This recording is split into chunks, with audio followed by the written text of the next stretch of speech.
Tatayo ka na lang ba dyan, miss? Masungit na tanong nito sa akin. Ikaw, Sasha, kaya mo yan. Bulong sa akin ni John.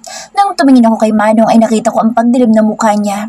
Lumapit pa ito sa akin kaya lalo akong kinabahan. Pagkatapos kong magpakilala ay umupo na ako. Siya naman ay nanatili pa rin sa tabi ko. Naamoy ko ang pabango niya na masarap sa ilong. Bumalik ito sa harapan at nagsimula ng magturo. Ang galing niya talaga. Lalo tuloy siyang naging gwapo sa paningin ko. Sasha, prof pala natin na masungit mo na, boss. Bulong sa akin ni John. The two of you, lumabas na kayo sa klase ko kung hindi kayo interesadong makinig. Galit na sabi niya. Ano pang hinihintay niyo? Labas na! Inulit pa niya ang sinabi niya. Kasi, naglalandian sa klase. Rinig ko na sabi ng isa kong kaklase. Hindi ko nalang pinansin na tumayo na ako para lumabas. Dumaan ako sa tabi niya nang hindi man lang siya tinitingnan. Sasha, kanta na lang tayo. Alok sa akin ni John. Ikaw na lang. Makikinig na lang ako dito sa labas. Malungkot na sabi ko. Sorry, Sasha. Alam ko na kasalanan ko. Hiyan mo't ililibre kita tapos balik din tayo agad dito. Saad niya habang hinila ang kamay ko. Dumaan kami sa may pintuan banda. Ramdam ko na nakatingin sa akin si Manong. Where are you going? Galit na tanong nito sa amin pero alam ko na ako ang tinatanong niya. Sa kantin po, sir. Sagot ni John. I'm not asking you. Supladong saad dito kay John. Sa kantin po, sir. Bakit niyo po na itanong? Kunwari kung tanong sa kanya. Do whatever you like. Galit na sabi niya bago pumasok ulit sa room namin. Nagalit yata ang boss mo. Pabulong ulit na sabi ni John. Nagpapasalamat din ako dahil hindi niya nilalakasan ang boses niya. Hiyaan mo siya. Pinalabas naman niya tayo eh. Tara na. Daryl's POV. Gusto kong baliin ang kamay ng bata na iyon. Kinalma ko lang ang sarili ko dahil baka makalimutan ko na guro pala ako dito. Kahit hindi pa tapos ang time ko, lumabas na ako. Okay, class dismiss. Sabi ko sa mga estudyante ko. Kahit hindi naman sa kantin ang punta ko, sinadya kong dumaan doon. Naningkit ang mata ko nang makita ko na kumakain sila ng sabay ng garapata na iyon. Lalong kumulo ang dugo ko nang dumating pa ang isang asungot. Ang ganda pa ng ngiti ng babaerong pinsan ni Luke. Hindi na ako makatiis at lumapit na ako sa kanila. Miss Vista, follow me. May di inautos ko sa kanya habang nakatingin sa akin ang dalawang asungot. Saglit lang Kuya Steven at John ha. Baka may iutos sa akin sa prof. Rinig kong paalam niya sa mga ito. Lalo ko nainis dahil nagpaalam pa talaga siya. Sige, kita na lang tayo mamaya sa next class. Saad sa kanya ng totoy na garapata. Ang lawak din ng ngiti nito. Shit, ang dami ko namang karibal. Kailangan ko na talagang gumawa ng paraan na mapasakin siya. May hinang usal ko habang papunta sa office ko. Lahat ng guro dito ay may sariling office kaya safe na mag-usap kami sa office ko. Ramdam ko na sumunod siya sa akin. Pagpasok niya nila ko agad ang pintuan. Hinabi ko siya tinalikan sa labi. Minapatigil niya ako pero lalo kong diniina ng paghalik sa kanya hanggang sa tumugon na siya. Doon ako nahimas-himasan sa pagtugon niya sa halik ko. Bumitaw ako at tumingin ng diretso sa mga mata niya. Yan ang parusa mo sa hindi mo pagsunod sa sinabi ko. Sabi ko sa kanya na maghiwalay ang labi namin. Bakit mo ako pinalabas? So dyan lang naman kasi ang panitanong sa akin. Nakabusangot na tanong niya. Next time huwag ka na tumabi sa kanya kasi sumasakit ang mata ko. Sabi ko sa kanya para alam niya.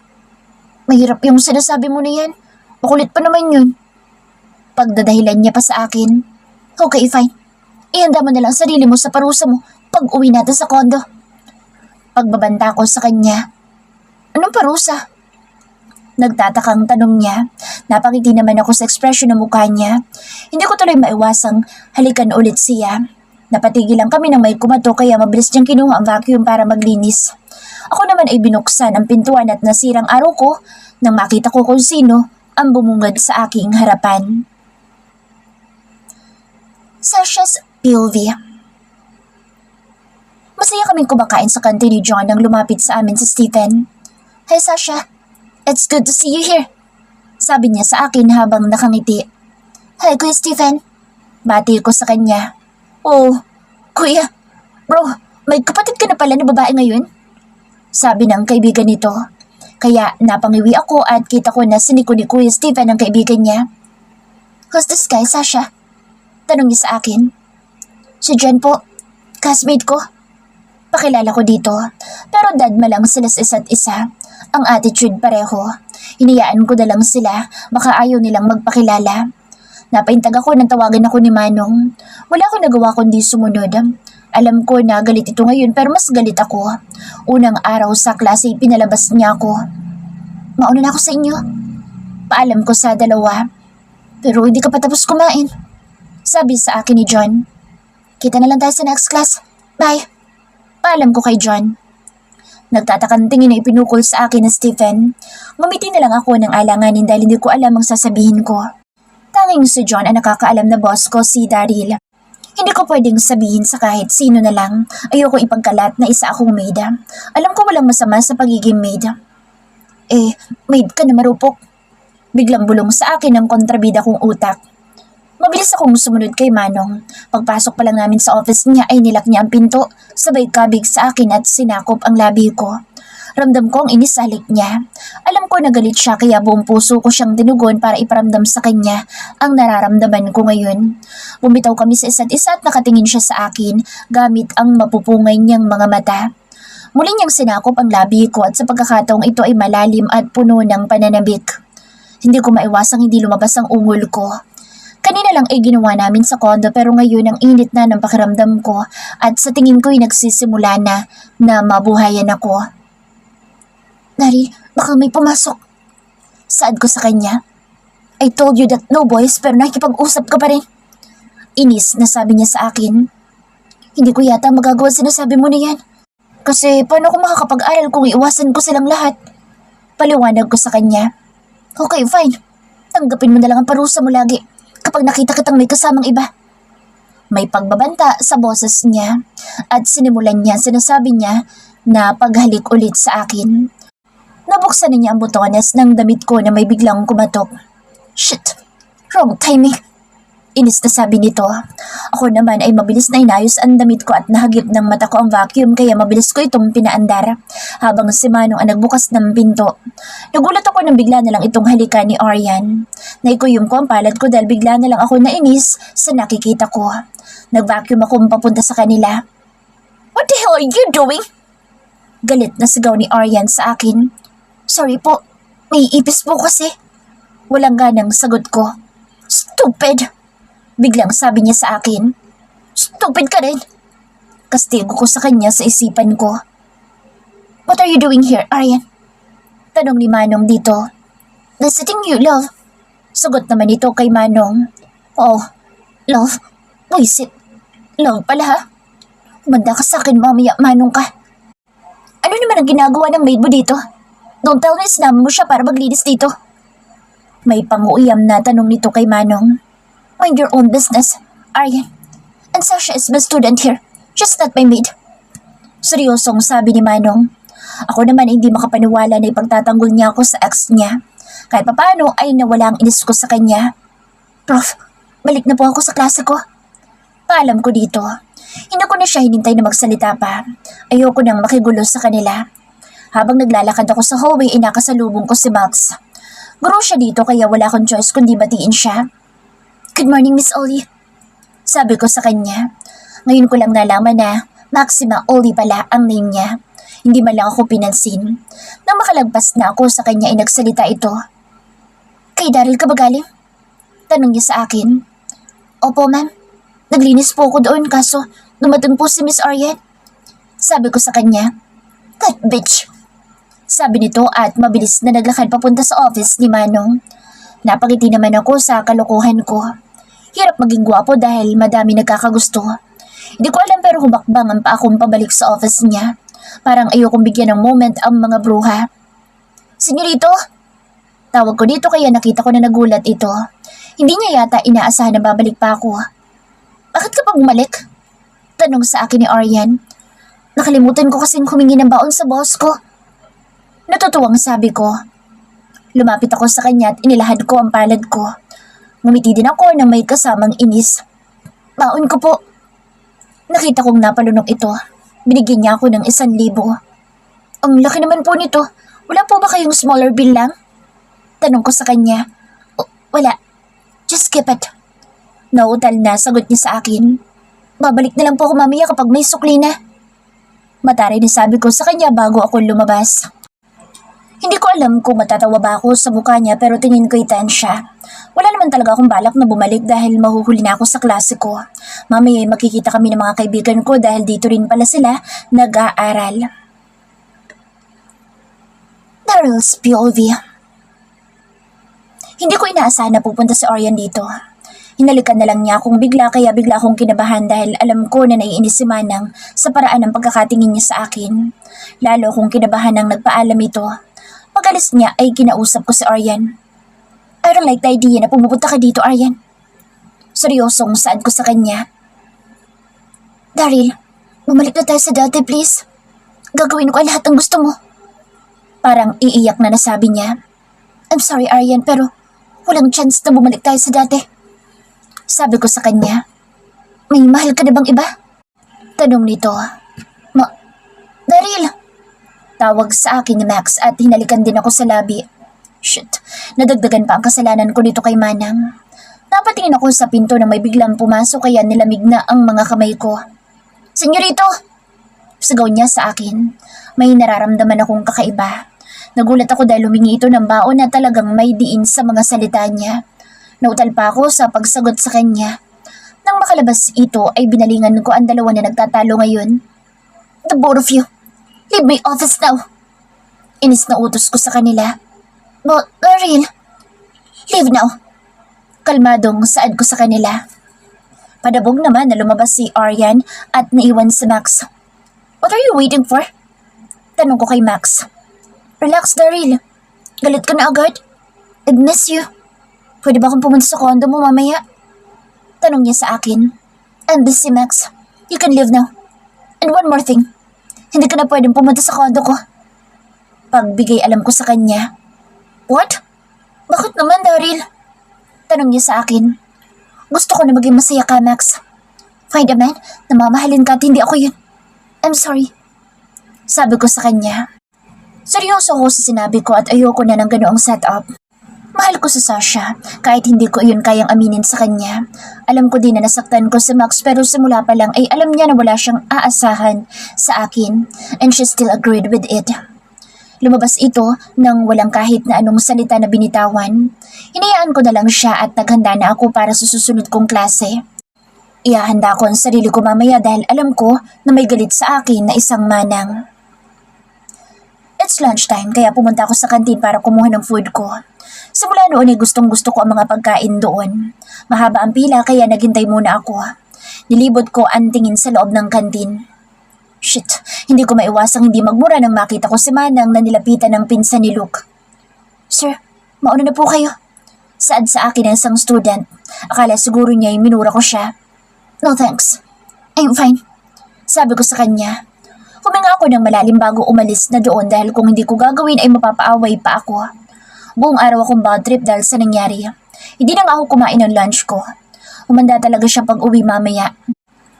Oras na ng uwian. Ang office ko'y malapit sa court kaya paglabas ko'y naririnig ko ang ingay ng mga estudyante. Wala sa sarili na tumigil ako para sumilip. Naglalaro ang Apple na pinsan ni Luke. Nang makapag 3 points ito ay grabe ang tili ng mga nandoon pero nahagip ng mata ko si Manang dahil nilapitan niya ito. Gusto kong pumunta doon para hilahin siyang palayo. Kinuha ko ang phone ko sa bulsa ko at tinipa ko ang numero niya. Get out there. Now. Utos ko sa kanya sabay patay ng tawag. Nakita ko na tumingin ito sa akin. Nagsimula na akong maglakad papunta sa kotse ko at doon ko siya hinintay. Tiyo, ano bang magaling doon at ngumiti pa siya sa Apple na yun? Mas magaling ako doon. Kaya ko rin naman mag 3 points ng ilang rounds. Madalas nga ay home run pa. Shit. Ano ba itong pinagsasabi ko? Kausap ko sa sarili. Iba kasi ang nasa isip ko. Walang kibo itong pumasok sa loob ng sasakyan. Hindi niya ako binati kaya huminga ako ng malalim bago nagsimulang magmaneho. How's your day? Tanong ko sa kanya para basagin ang katahimikan sa pagitan namin. Okay lang naman. Walang ganang sagot niya. Why are you acting like that? Are you mad dahil sa pinapauwi na kita? Inis na tanong ko. Hindi ako galit. Sagot niya. Yes, you are. Sabi ko ulit kasi halata naman. Hindi nga. Inis na sabi niya. Aminin mo na kasi na naiinis ka. Gusto mo bang bumalik doon? Inis na rin na sabi ko. Bakit mo ba pinipilit na galit ako? Sigaw na niya sa akin. Hindi pala galit pero sinisigawan mo ako. Baka nakalimutan mo kung sino ako. Sabi ko. Huminga ito ng malalim. Oo, alam ko at hindi mo na kailangan pang ipaalala sa akin. Sagot niya sa akin. Naririnig mo ba sinasabi mo? Naiinis na tanong ko sa kanya. Oo, narinig ko. At oo, naiinis na ako sa pagiging mahigpit mo sa akin. Ayaw mo na makapag-usap ako sa iba. Pero ikaw may pahalik-halik ka pa sa mga jowa mong hilaw. Sigaw niya sa akin na nagpatigil sa akin. Wala sa sariling napapreno ako. Hindi nakaligtas sa akin ang pagpatak ng isang butil ng luha sa mata niya na mabilis naman niyang pinunasan. Sorry babe. Saad ko sa kanya. Huwag mo kong tawagin ng ganyan dahil walang tayo. Sagot niya gamit ang malamig na boses. Hindi na rin ako nagsalita at nagmaneho na lang ulit ako dahil narinig ko ang busina sa likuran namin. Hanggang sa nakarating kami sa kondo ay wala kaming imikan. Pumasok agad dito sa room niya habang ako'y napahilamos na lang sa mukha ko. Ano bang gagawin ko? Bullshit! Inis na sabi ko. Pumasok ako sa room ko para magbihis. Lumabas ako at pumunta sa bar. Madaming magandang babae ang lumalapit sa akin pero wala akong type at ganang makipaglandian. Umuwi din ako ng maaga. Pagpasok ko'y nakita ko siyang nakatulog sa sofa. Hinintay kaya niya ako? Lumapit ako sa kanya at binuhat ko siyang papasok sa kwarto ko. Gusto ko siyang katabing matulog. Nag-shower muna ako. Paglabas ko sa banyo ay tulog pa rin ito. Tumabi ako sa kanya. Sorry babe, nagsiselos lang ako dahil mahal kita. Bulong ko sa kanya, sabay yakap at ipinikit ko na ang mata ko. Sasha's POV. Sasha! Rinig kong sigaw sa akin ng mga kaibigan ko. Mabilis akong lumapit sa kanila at niyakap ko silang tatlo. Namiss ko kayo, Franny. Masayang sabi ko kay Naya, Eliza at Rosalie. Namiss ka rin namin, Franny. Sabay-sabay na sabi nila. Franny, meet our new friend, Lovely and Llewellyn. Pakilala ko sa kanila. Ang ganda niyong kambal. Magkamukha talaga kayo. Saad ni Rosalie. Franny, may papakilala din kami sa'yo, mga bago natin kaibigan. Mula sa department namin. Met Llewellyn and G. Diba pretty din? Pakilala niya sa dalawang magandang dumating. Kumpleto na pala ang team, magaganda. Sabi ni Eliza, kaya nagtawanan kaming lahat. Masaya dahil lahat sila'y makulit at mababait. First day of school ko bilang isang college student at may mga bagong kaibigan na agad ako. Alam niyo ba mga Franny, ang ganda ng prof namin, si Miss Ella. Ang bait pa niya. Kwento ni Rosalie habang kumakain kami dito sa kantin. Ang dami magagandang guro dito. Sana lahat sila'y mababait. Usal ni Llewellyn. Napatigil kami sa pag-uusap na lumapit sa amin si Stephen. Hey Sasha. Bati niya sa akin. Hi kuya. Sabi ko. Alam ko na sikat siya dito sa university. Narinig ko base sa mga bulungan ng mga estudyante. May laro kami mamaya sa court, 5 p.m. Kung hindi ka busy, pwede ka bang manood? Sabi niya sa akin. Hindi, pupunta kami. Biglang sabi ni G. Napatingin ako sa kanila na lahat sila'y nakangiti at kitang-kita ko ang hugis puso na kinang sa mga mata nila. Di ba, Franny? Pupunta tayo? Tanong sa akin ni Liuvia. Sige, punta kami. Nauutal na sagot ko. Thank you, Sasha. Saad dito sa akin habang may malawak na ngiti. Nang mapadako ang tingin ko sa counter ay nakita ko na papalayo si Manong. Lumabas na ito sa kantin. Nakita kaya niya? Tanong ko sa sarili. Nang nagpaalam si Stephen ay halos mangisay ang mga kaibigan ko sa kinauupan nila sa kilig. Franny, di mo naman sinabi na close kayo ni Stephen Cole. Stephen, the varsity player. Saad sa akin ni Naya. Hindi naman kami ganun ka-close. Sagot ko. Kita tayo mamaya sa court ha? Huwag niyong kakalimutan. Paalala pa sa amin ni Rosalie. Ngumiti lang ako at nagpaalam na sa kanila. Kasabay kong bumalik si Lovely dahil siya ang classmate ko. Sumapit ang uwian at hinila na ako ng mga kaibigan ko na pumunta doon sa court. Ayoko talaga sana dahil gusto ko nang umuwi pero mapilit sila. Ang galing nga ni Stephen dahil laging pasok ang 3 points niya. Halos mabingi ako sa lakas ng tini ng mga kaibigan ko. Napaiktad ako na biglang nag-vibrate ang phone ko sa bulsa ko. Hello? Sagot ko kay Manong. Get out there now. Galit na sabi niya bago ibaba ang tawag. Tumingin naman ako sa labas at nakita ko siya na madilim na naman ang mukha. Nainis ako dahil bakit siya ganyan? Umaasta siyang boyfriend ko kahit na 2 babae na ang kasama niya kanina. Naiinis na pumasok ako sa loob ng kotse at doon na nangyari ang sagutan namin dalawa. Nag-sorry siya sa akin pero dahil naiinis ako hindi ko siya pinansin hanggang sa pagdating namin sa kondo. Pumasok agad ako sa kwarto ko para pakalmahin ang sarili ko. Wala akong karapatang magselos pero yun ang nararamdaman ko. Saktong paglabas ko'y nakita ko siyang lumabas sa pintuan. Saan kaya siya pupunta? Pumunta na lang ako sa kusina para magluto ng hapunan namin. Habang nagluluto ako'y na-realize ko na may mali ako. Kahit anong gawin ko ay boss ko pa rin siya at katulong ako. Siguro'y nakaramdam lang ako ng selos at inis dahil sa mga babae niya. Hintay ko siya pero 10:00 na'y wala pa rin siya. Hanggang sa hindi ko na malaya na nakatulog na pala ako sa kakahintay sa kanya.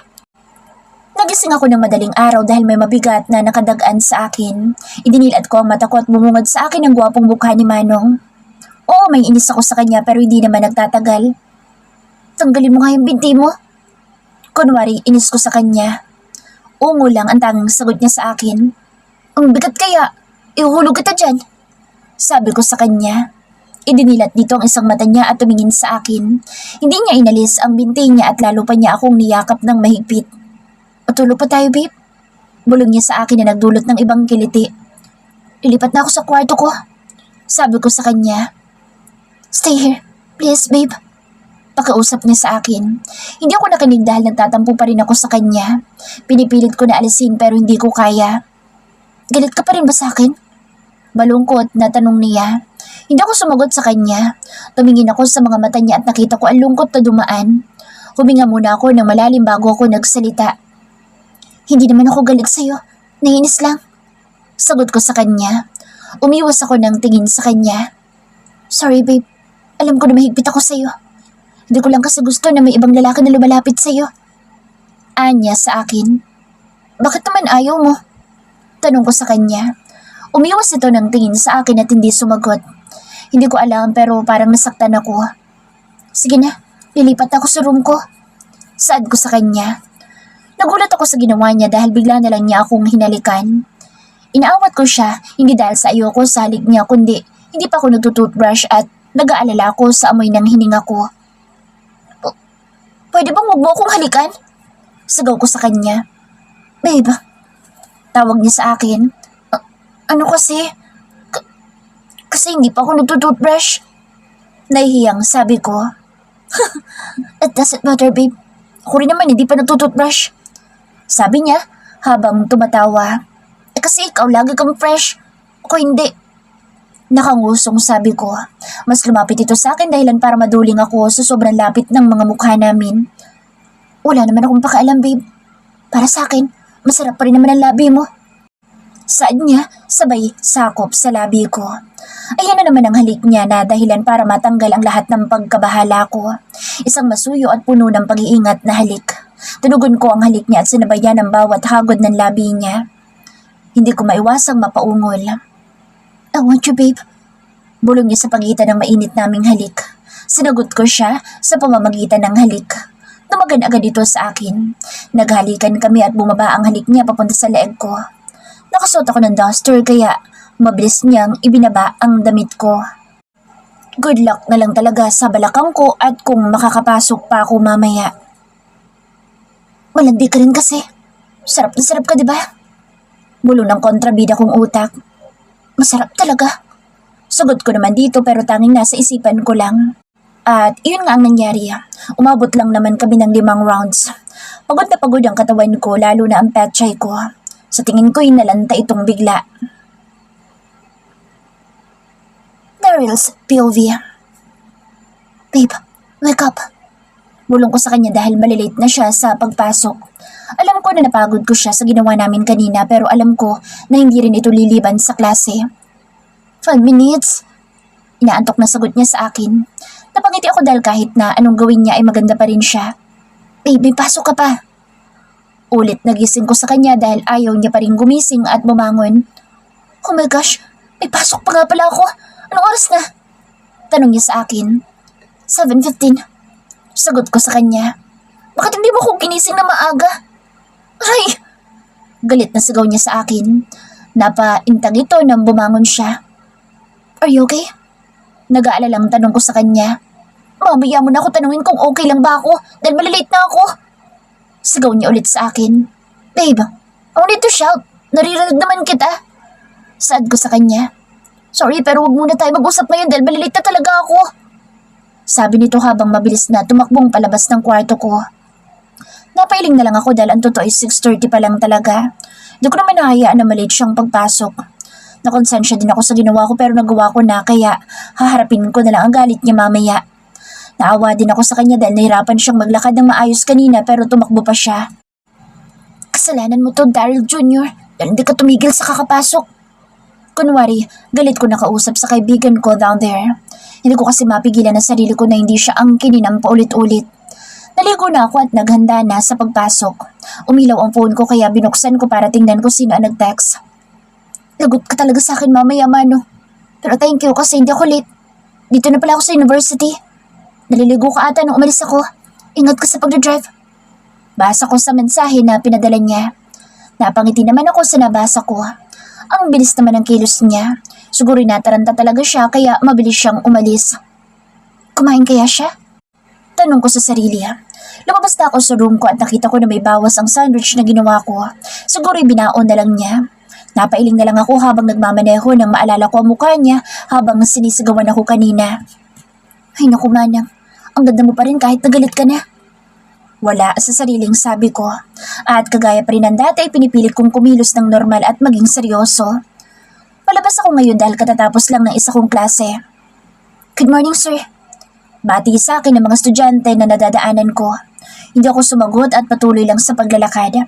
Napadaan ako sa room nila at nakita ko siyang kinakain ng ginawa kong sandwich. Hindi ko napigilang umiti pero na may tumingin sa akin na estudyante ay mabilis na sumeryoso ang mukha ko. Ayokong ipaalam sa kanila na may kahinaan ako. Sapat na sa akin na siya ang nakakaalam ng kahinaan na meron ako. Sir, pwede ba kitang makausap? Tanong sa akin ng garapata. About what? Is that important? Kunot noong tanong ko kay John. Opo sir, importante po. Sagot niya sa akin. Sabihin mo na dahil may next class pa ako. Saad ko sa kanya. Can I ask permission sir? Gusto ko pong ligawan sa Sasha. Sabi niya na agad sumira sa pandinig ko. No! Matigas na sagot ko sa kanya. Pero bakit po sir? Boss ka lang niya. Tanong niya sa akin. Yes, I'm her boss. At ako nagpapasahod at nagpapaaral sa kanya. Kaya back off. Nakipagtitigan ako sa kanya habang sinasabi ko iyon. Hindi ako natatakot sa iyo, sir. Pumayag ka man o hindi, sa Sasha pa rin na magdedesisyon. Matapang na sabi niya. Okay, let's see. Try harder, little kid. Sabi ko sa kanya. Ipapakita ko sa iyo, sir. At one more thing, hindi na ako bata. Nagustuhan niya ako dati at alam ko na ako pa rin ang gusto niya hanggang ngayon. Mayabang na sabi nito bago umalis. Shit! Inis na bulalas ko. Sige, kalitin mo ako. Bagsak ka sa akin. Parang gusto ko na lang na itago siya sa kondo para walang makalapit sa kanya. Nainis man ako, tumuloy pa rin ako sa next class ko. Wala ako sa mood na magturo at konting mali ng estudyante ko'y sinisigawan ko na agad. Hindi ko makontrol ang sarili ko pagdating sa kanya. Hindi ako makapaniwala na malakas ang loob ng bata na iyon. Higit na nagalit ako dahil alam ko na dati siyang crush ni Manang. Lumabas ako na maaga at pumunta sa office ko. Pagdating ko doon ay nasa labas ito at mukhang hinihintay ako. What brings you here? Seryosong tanong ko sa kanya. Magpapaalam sana ako na gagawa kami ng activity sa bahay ni na John. Kagroup ko kasi siya. Paalam niya sa akin. No. Matigas na sagot ko sa kanya. Pero baka bumagsak naman ako kapag hindi ako nakipag-participate. Saad niya sa akin. When I said no, it's a no. Naiinis na sabi ko. Talagang gumagawa ito ng dahilan para makasama ang pag-aari ko. Sorry pero pupunta ako.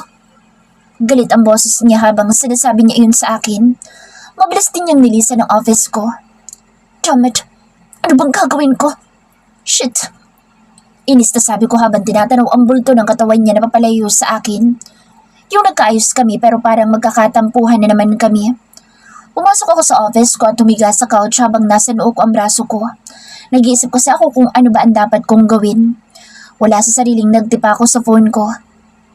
Text me kapag nakarating ka na doon. Text me the address. Sorry. Nakasaad sa mensahe ko sa kanya. Siguro kailangan ko maging maunawain na nag-aaral pala siya at hindi ko dapat siya hinihigpitan dahil baka magsawa siya at iwan na lang akong bigla. Hindi ko yata kakayanin iyon. Ngayon pa, nasanay na ako na nandyan siya lagi sa tabi ko. Torpe ako pagdating sa kanya at aminado naman ako.